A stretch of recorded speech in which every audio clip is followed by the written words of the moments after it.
morning students.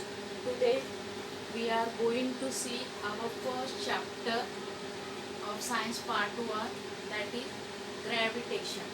In this chapter we are going to see what is the gravitation force, who had discovered it, and on where or which places we use this gravitational force. First of all, we should know in our day-to-day life we do various activities, there we apply force. For an example, suppose lifting a book, cycling a cycle, hammering a nail into a wall, climbing a staircase, and there are many more examples. These all examples indicate that some type of force is acting. Here are few conditions where force are applied, and due to force what things come into existence. First of all, we come to know a force can set a stationary body in motion. Stationary body में ऐसी body जो rest पे या zero condition पे. For an example, here we are having a carrom.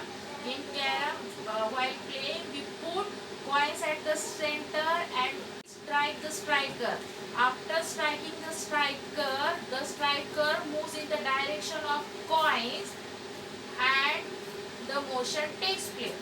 इसमें क्या ध्यान में आता है, जो कॉइन्स थे पहले जीरो कंडीशन पे थे, बाद में स्ट्राइकर में हिट किया, हिट करने के बाद वो कॉइन्स मोशन में आ गए. तो इससे क्या ध्यान में आता है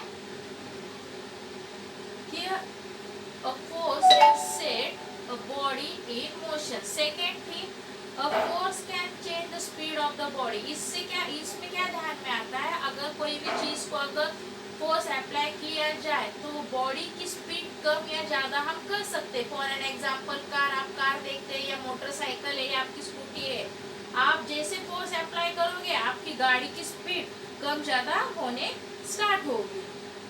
इन द सेम मैनर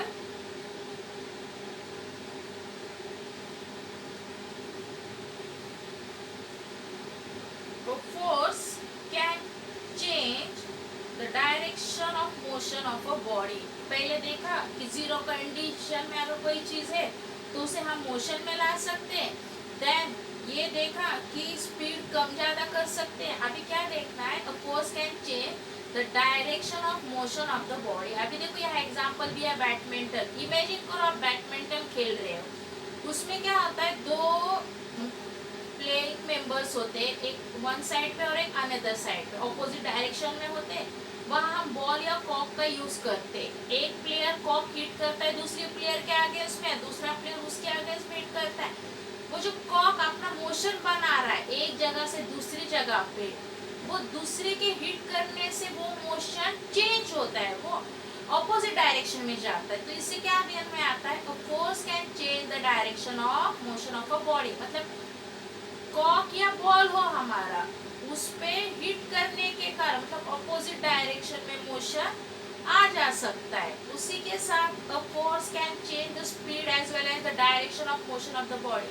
पहले देखा हमने कि स्पीड कम ज्यादा कर सकते हैं by the means of force.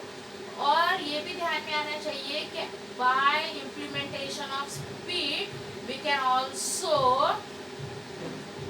change the direction of motion. For an example, cycling a cycle. तो आपको यहाँ ध्यान में आना चाहिए, सपोज मैं साइकिल से ट्रैवल कर रही हूँ, ऐसे ऐसे सपोज मैं एरो के पास देखिए ऐसे ट्रैवल कर रही हूँ अपवर्ड डायरेक्शन में, मतलब मेरी साइकिल एक मोशन में, स्पीड है मेरे साइकिल में.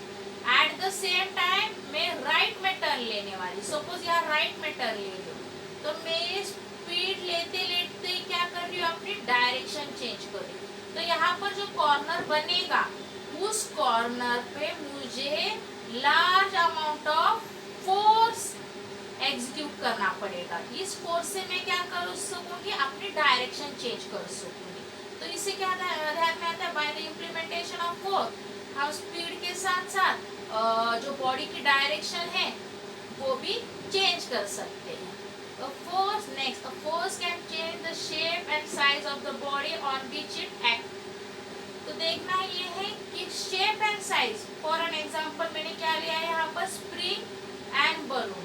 सपोज स्प्रिंग देखिए आपने जो पेन में रहती है, उसे हम प्रेस भी कर सकते हैं, बाद में प्रेस उसको उसके ऊपर का प्रेशर निकालने के बाद वो रिलीज हो जाता है। फिर हम अगर उसे प्रेशर में डालेंगे तो वो कॉम्प्रेस होगा, फिर उसमें से प्रेशर निकालेंगे तो वो रिलीज होगा। तो ये हमारा प्रेशर क्या है, इट इज आवर फोर्स। तो उससे क्या होता है कि वो बॉडी का जो शेप एंड साइज है ऑब्वियसली ये कम ज्यादा होगा या चेंज होगा। ये आप करके देख सकते हैं। सिमिलरली बलून ब्लो करना है, अगर हम बलून को प्रेस करते तो वो क्या होता है, ये पहले छोटा दिखेगा, फिर उसमें से अगर रिलीज करते प्रेशर तो फिर एज इट इज वो अपनी पहली वाली साइज रिगेन कर लेगा। तो इससे क्या ध्यान में आता है, वी कैन स्ट्रेच और suppress it by the means of force. और इससे हम क्या कर सकते हैं, कोई भी बॉडी की शेप और साइज चेंज कर सकते हैं। नेक्स्ट,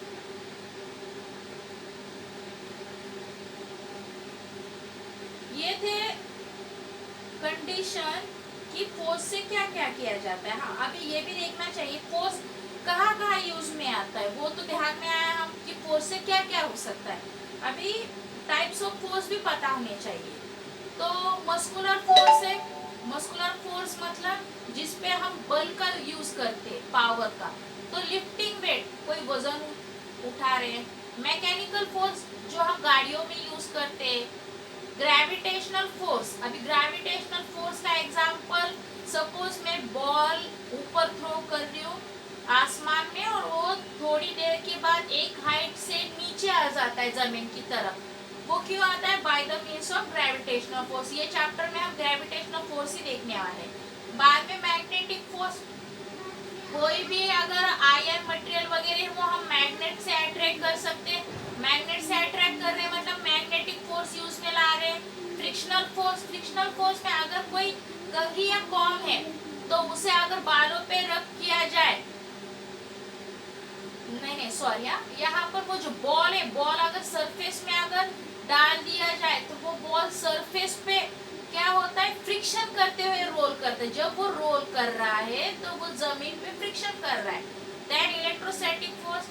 सो यहाँ क्या होता है कि अगर हम कंघी पे कोई फ्रिक्शन लाते हैं by the means of hair और क्लॉथ और उसको बाद में पेपर के पास लेके जाए तो पेपर अट्रैक्ट करता है। ये क्यों होता है, by the means of electrostatic force. तो यहाँ देखे हमने कि there are different types of force, first muscular, then mechanical, gravitational, magnetic, frictional, electrostatic. These all are different types of force. In this chapter we are going to study gravitational force in detail. For an example, I am having here two examples. If a ball is throwing upwards, it reaches a certain height and comes down again. अगर imagine करो या practical करके देखो, अगर कोई ball हम ऊपर फेंक रहे हैं आसमान में, वो कुछ हाइट के बाद नीचे जमीन पे आ जाती है, या कोई पका हुआ आम जो पेड़ पे लगा हुआ है वो पकने के बाद जमीन पर आ जाता है। तो ऐसा क्यों होता है, a question raised in our mind, why this is happen? इसका आंसर है because earth pulls down all the object towards itself.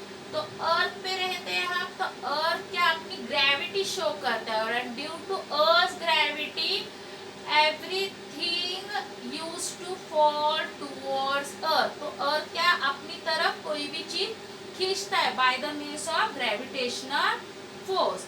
Next,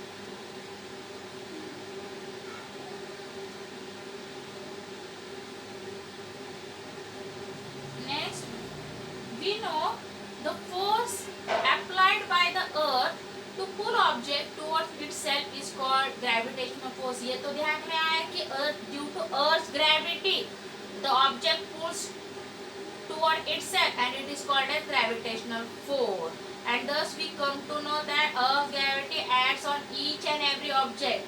ऐसे नहीं कि वो फलों पे या बॉल पे या उन लिमिटेड चीजों पे ग्रेविटेशनल फोर्स एक्ट होता है, नहीं। Each and every object related to earth affects due to gravity.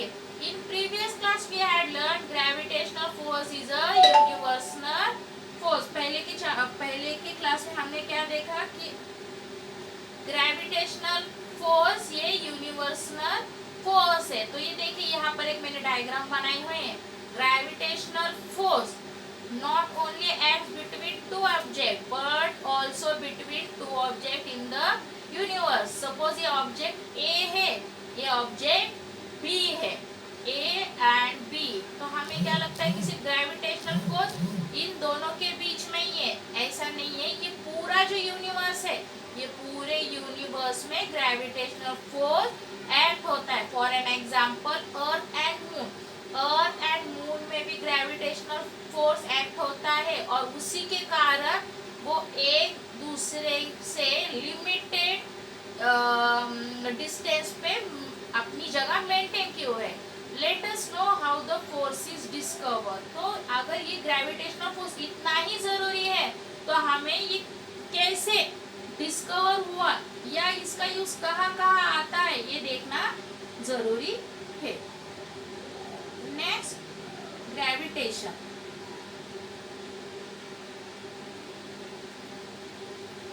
How it was discovered? तो gravitation was discovered by Sir Isaac Newton। आपने न्यूटन का नाम बहुत बार सुन चुके हैं। He was a great scientist. His name was Sir Isaac Newton. It is said that Newton discovered the force by seeing an apple fall from the tree on the ground. He wondered. उन्होंने कब gravitation force discover किया? जब वो एक समय पे जमीन की सतह पर बैठे हुए थे एक पेड़ के नीचे। वो आम का एप्पल का पेड़ था और कुछ ही देर बाद उन्होंने क्या देखा कि एप्पल जो है वो नीचे गिर के आया और नीचे जमीन पर गिर के आया। तो उनके दिमाग में एक सवाल आया, why all apples fall vertically downward and not an angle to the vertical. उन्हें एक सवाल दिमाग में आया कि सारे एप्पल जो है वो वर्टिकली मतलब सीधे नीचे क्यों आए, उन्होंने एक एंगल क्यों नहीं बनाया, या नीचे आने के बाद टर्न क्यों नहीं, ऊपर से क्यों नहीं गए, या why do they not fly of in a horizontal direction. या सपोज यहाँ पर एप्पल है पेड़ पे, वो ऐसे क्यों नहीं गिरे या ऐसे क्यों नहीं गिरे या ऊपर क्यों नहीं गए। ऐसे बहुत सारे सवाल सर आइजैक न्यूटन के दिमाग में आए कि एप्पल जो है वो नीचे क्यों गिरा। तो बहुत देर बाद उन्होंने देखने के बाद वो एक कंक्लूजन पे आए। ये देखो एक डायग्राम बनाई मैंने है, the earth must be attracting the apple towards itself. देखो मैंने ये अर्थ का स्ट्रक्चर बनाया हुआ है यहाँ पर। सपोज ये मेरा अर्थ है, ये मेरा सेंटर ऑफ द अर्थ है, ये मेरा सपोज यहाँ पर मैं इमेजिन कर रही हूँ, आपको बता रही हूँ, ये एप्पल है। एप्पल नीचे वर्टिकल डायरेक्शन में आ ही रहा है नीचे, देखो स्टेप बाय स्टेप। तो ये क्यों हो रहा है, उनके थोड़ी देर में उन्होंने क्या ध्यान में आया उनके कि the earth must be attracting the apple towards itself. ये क्यों हो रहा है? Due to gravitational force. ये सेंटर ऑफ द अर्थ है and apple used to fall on the earth surface vertically. Next,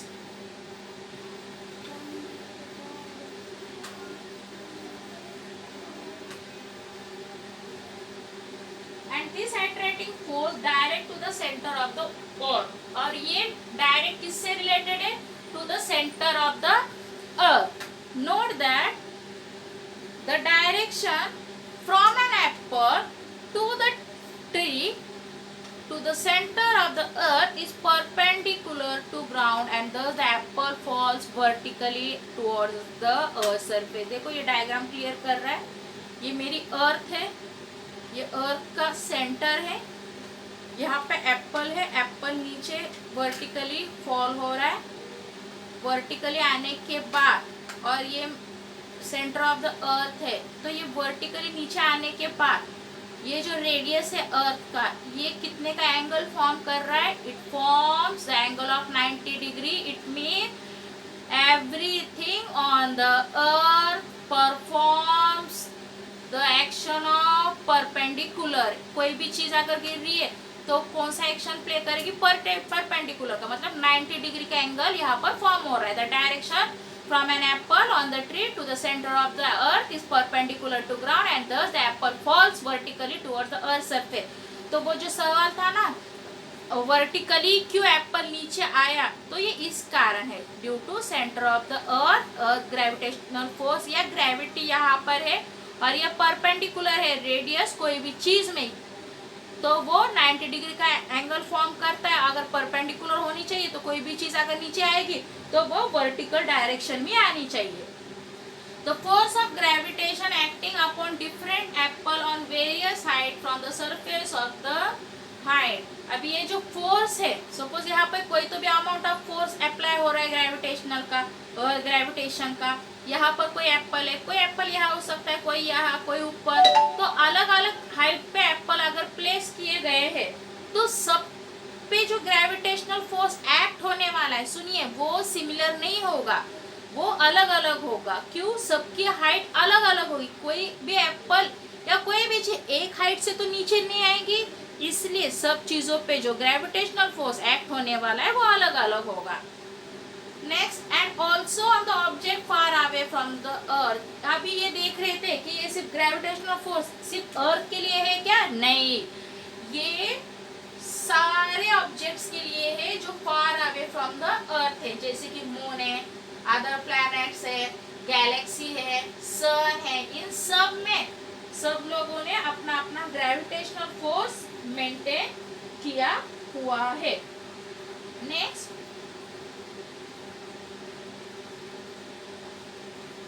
it's very important to know the earth's gravitational force holds the atmosphere। ये तो देखा gravitational force पूरी हमारी universe में है, पूरे हमारे प्लैनेट्स में है, अर्थ मून में है, all the objects on the earth surface में है, मतलब ये ग्रेविटेशनल फोर्स के कारण हर एक चीजें अपनी अपनी डिस्टेंस पे मेंटेन हुई है। अभी ये क्या बता रहे हैं यहाँ पर, ये इम्पोर्टेंट है, ध्यान में रखना चाहिए कि the earth gravitational force hold the atmosphere. ये अर्थ है हमारी, ये अर्थ है, अर्थ के बाजू में जो मैंने रेड मार्किंग की है, सपोज आप इसको एटमॉस्फेयर एज्यूम करो, तो ये क्या कर रहा है, अपनी तरफ एटमॉस्फेयर को होल्ड करके रखा है। If there will be no gravitational force, there will be suppose यहाँ लिखना ही रह गया, there will be no atmosphere due to which a living world will not survive। अगर ग्रेविटेशनल फोर्स नहीं होगा तो हमारा एटमॉस्फेयर नहीं होगा, और अगर एटमॉस्फेयर नहीं होगा तो जो हमारी अर्थ है यहाँ कोई भी लिविंग लाइफ सरवाइव नहीं करेगी। आपको तो पता होगा, due to atmosphere we are living on the earth, मतलब हमारी अर्थ का एटमॉस्फेयर इतना फेवरेबल है बाकी के प्लैनेट्स के कंपैरिजन में कि यहाँ लिविंग भी रिस्पॉन्ड कर सकती है, रेस्पिरेशन कर सकती है, अपनी नई जनरेशन बना सकती है, या प्लांट्स हो, एनिमल्स हो, या कुछ भी हो, या वाटर सॉइल, मतलब सब कुछ कंडीशन फेवरेबल है एक लिविंग वर्ल्ड के लिए। और ये किसके कारण है? Due to atmosphere. और एटमॉस्फेयर होना चाहिए तो एटमॉस्फेयर के लिए ग्रेविटेशनल फोर्स होना चाहिए। तो अर्थ की जो ग्रेविटी है वो अपने जो इर्द गिर्द एटमॉस्फेयर बना है उसे होल्ड करती है। In absence of gravitational force all object would have floated. अगर ग्रेविटेशनल फोर्स नहीं होता तो वो जो कोई मतलब ऑब्जेक्ट्स है वो आसमान में फ्लोट करते, इवन वी ऑल्सो। अगर हम पे अगर कोई ग्रेविटेशनल फोर्स एक्ट नहीं करेगा तो ये जेन्युइन है कि हम भी हवा में फ्लोट करेंगे। आप देख सकते हो कि बहुत सारे एस्ट्रोनॉट ऊपर मून पे जाके आ चुके हैं, तो due to lack of gravity they used to float on that. वो जमीन की सतह पे इजीली चल नहीं सकते, they used to float. Without gravitation if we throw a ball, ये एग्जांपल बता रही हूँ, without gravitation if we throw a ball upwards, अगर मैं कोई बॉल ऊपर फेंक रही और उस पे कोई भी ग्रेविटेशनल फोर्स एक्ट नहीं हो रहा है तो वो बॉल नीचे नहीं आएगा, वो कंटिन्यूली ऊपर आसमान में फ्लोट ही करता होगा। क्यों कर रहा है वो? क्योंकि due to lack of gravitational force. तो इससे क्या ध्यान में आता है? Only and only due to gravitational force we are hold in on the earth. Next, just just 1 minute।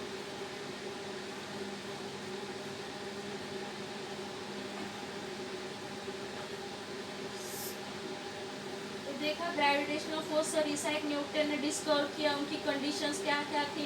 तो sir Isaac Newton was one of the greatest scientists of recent time, was born in England। Sir Isaac Newton give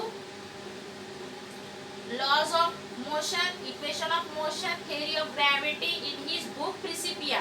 इन्होंने book बनाई थी, लिखी थी, उनमें इन्होंने 3 laws हमें दिए थे। एक लॉज ऑफ मोशन दिया, एक इक्वेशन ऑफ मोशन दिया, theory of gravity in his book Principia.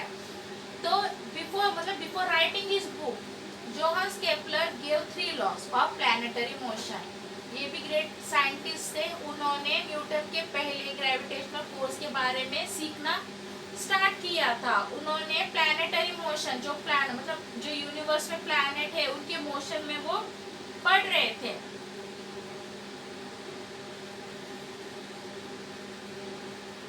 However, the reason why the planet moved in the described path was not mentioned by Kepler।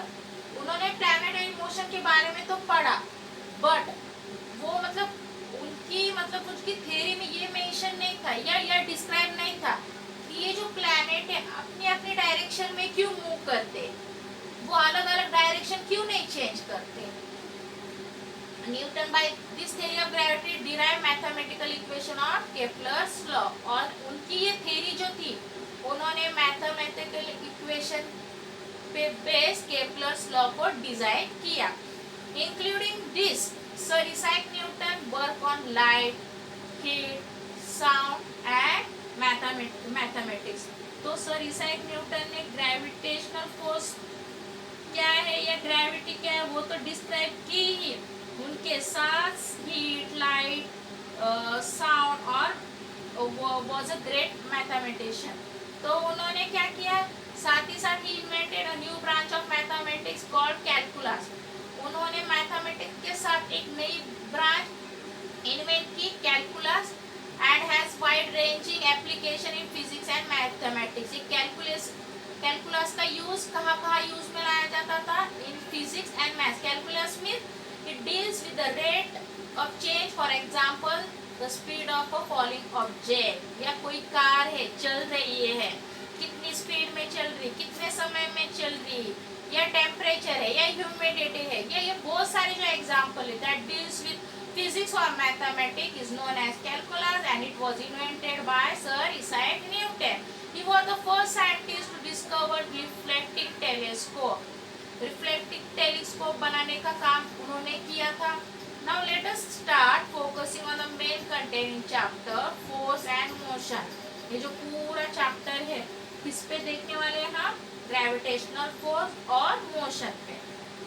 देखिए हमने बहुत सारी कंडीशन देखी कि फोर्स कैसे कैसे और कहाँ एक्ट में आता है।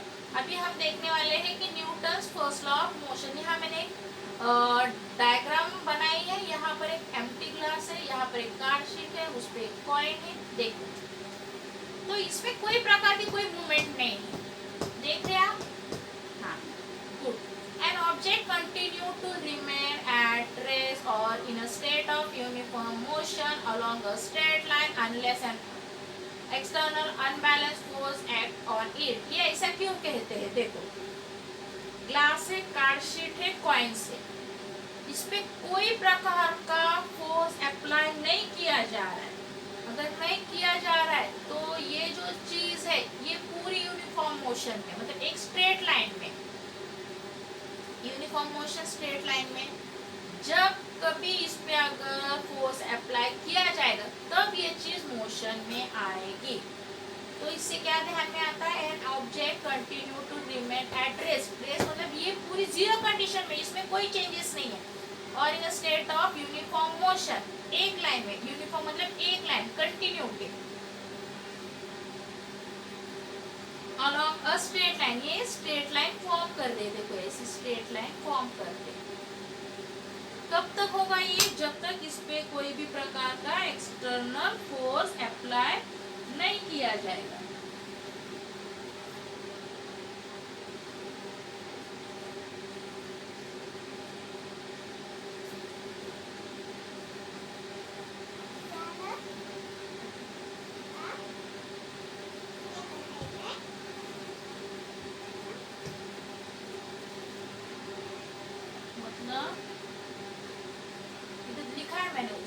एखाद्या वस्तूवर कोणतेही बाह्य असंतुलित बल कार्यरत नसेल तर तिच्या विराम अवस्थेत किंवा सरळ रेषेतील एक समान गतीमध्ये सातत्य राहते. मतलब उसमें कोई फोर्स अप्लाई नहीं है, मतलब वो एक ही लाइन में अपना मोशन कंटिन्यू करेगा. Next it is our second law of motion, Newton second law of motion. ये क्या बताता है? The rate of change of momentum is proportional to the applied force and the change of momentum occurs in the direction of the force. देखो यहाँ मैंने diagram बताया, ये diagram से क्लियर होगा. क्या कहते हैं? The rate of change of momentum is proportional to the applied force. ये कार है, पहले स्टार्टिंग ए पोजीशन पे थी, बाद में बी, कंटिन्यू एक रोड पे चल. तो अगर मैं इस पे कुछ अमाउंट ऑफ फोर्स अप्लाई कर रही हूँ और वो फोर्स अगर लास्ट तक सेम है तो उसका जो मोमेंटम होगा या वेलोसिटी होगी वो सेम होगी, मतलब उसमें कोई चेंजेस नहीं होगा. अगर इसमें मैं फोर्स बढ़ा रही हूँ तो rate of change of momentum will also increase, otherwise जो स्टार्टिंग में था वही एंड में होगा. Newton's third law of motion ये क्या बताए कि for each and every action has an equal and opposite reaction force which acts simultaneously. अब ये कैसे? देखो यहाँ पर मैंने एक दीवार बनाई है, suppose I am standing here, मैं एक बॉल थ्रो कर रही हूँ. देखो मैंने डायग्रेशन बनाया, मतलब मैं कोई तो भी एक्शन एक्ट कर रही हूँ तो वो बॉल फिर से रिवर्स मेरे पास आती है. देखो गोइंग और बाहर आएगी. तो ये क्या हो रहा है? मेरी एक्शन पे दीवार एक रिएक्शन दे रहा, मतलब ये दीवार से टकरा कर आ रही है. तो इससे क्या ध्यान में आता है? By the means of Newton's third law of motion कि for each and every action has an equal and opposite direction. Equal है, ये सेम है, जिस फोर्स से जाएगा उसी फोर्स से आएगा, बट वो ऑपोजिट डायरेक्शन में आएगा. In the same manner, we are having circular motion and centripetal force. अभी एक एक्टिविटी करते तब ध्यान में आएगा. सपोज यहाँ पर मैं खड़ी हुई, देखो यहाँ पर, और मैंने एक पत्थर को धागा बांधा है, थ्रेड, और मैं उसे सर्कुलर मोशन में घुमा रही हूँ. देखो ऐसे बचपन में खेलते थे. देखो यहाँ मैं एक फोर्स एक्ट कर रही हूँ और उस कारण वो जो पत्थर है सर्कुलर मोशन में घूम रहा है. ऐसे ऐसे ऐसे सोचो आप, पत्थर धागे से बांधो और उसे घुमाओ कंटिन्यूली और अपनी जगह नहीं हिलानी आपने, तो क्या होगा? एक सर्कुलर पाथ फॉर्म होगा. सर्कुलर पाथ मतलब एक गोल आकार का पाथ फॉर्म होगा और वो जो हमारा स्टोन है वो सर्कुलर मोशन में घूम रहा होगा और उसकी वेलोसिटी भी क्रिएट होगी. तो ये हुआ हमारा circular motion. Next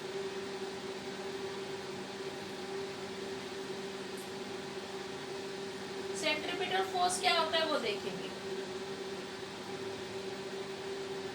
just 1 minute.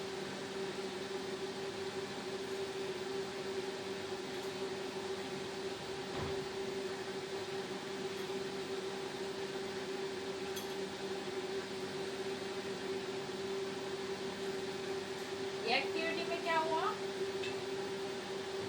Here we come to see stone moves in a circular path. We are applying a force. If we release the thread, it stop moving and the stone move in a straight perpendicular to the center. जैसे मैंने बताया था पहले अर्थ के diagram में perpendicular form करता है circle से, उसी तरह अगर हम वो जो धागा है वो छोड़ देते तो वो पत्थर और धागा रिलीज होगा और वो सीधा परपेंडिकुलर डायरेक्शन में, मतलब टेंजेंट फॉर्म करके, मतलब सपोज ऐसा ये है सर्कल है, तो ये जो अगर मैं यहाँ पर रिलीज कर रही हूँ, देखो ये सर्कल है फॉर एन एग्जाम्पल, अगर यहाँ मैंने स्टॉप किया यहाँ से इस डायरेक्शन में, तो ये पत्थर पूरा ऐसे घूमेगा.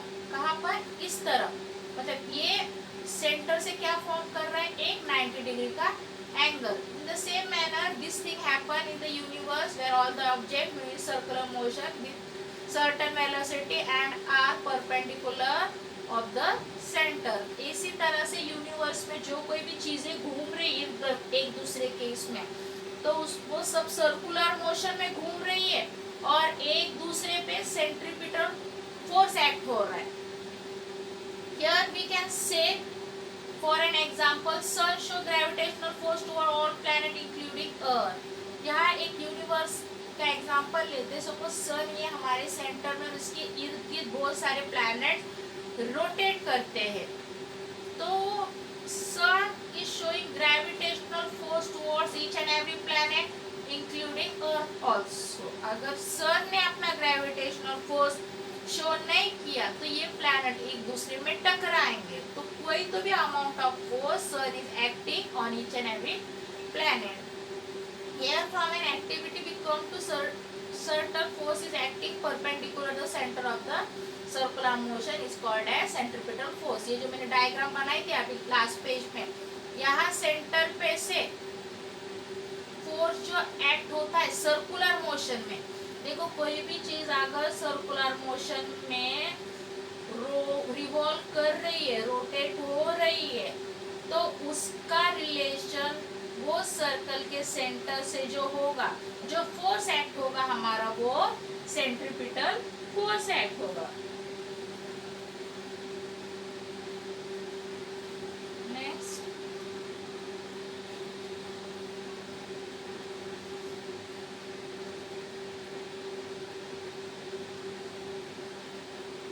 just 1 minute.